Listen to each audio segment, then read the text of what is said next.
The Beatles released perhaps the most highly anticipated single of the decade just a few weeks ago with Now and Then. The tune marked the first new track from the most successful band of all time in decades, and excitement was at a fever pitch before it arrived. Once it dropped, millions rushed to support the cut. But now, just a short time later, it seems interest has waned.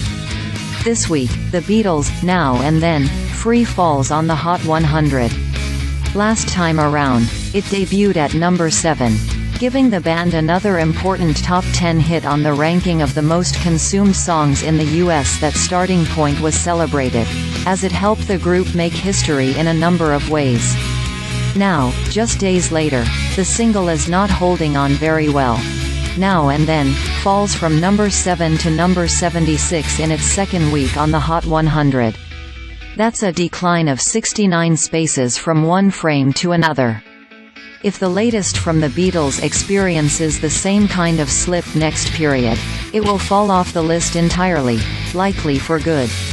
How is this performance possible? It's actually not uncommon at all on the Hot 100, and in fact, many tracks that reach the chart experience this kind of decline. The Hot 100 used to be filled with only songs that were being promoted heavily. But now, with the inclusion of streaming platforms, new tunes by well-known superstars frequently arrive thanks to intense attention when they're first released, then drop off quickly afterward, unless they become the rare, sturdy smash. This kind of decline isn't necessarily normal, or, likely, expected, when it comes to the Beatles, but then again, the band hasn't been charting very much in this new streaming-focused era.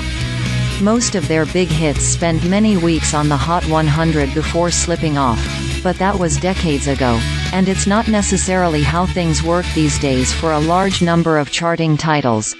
Now and Then falls on the Hot 100 because consumption seems to be down across the board. The track slips from number 2 to number 7 on the digital song sales chart. Its streaming performance also drops noticeably, with the lack of plays on streaming sites now affecting the tune's placement on the main singles ranking.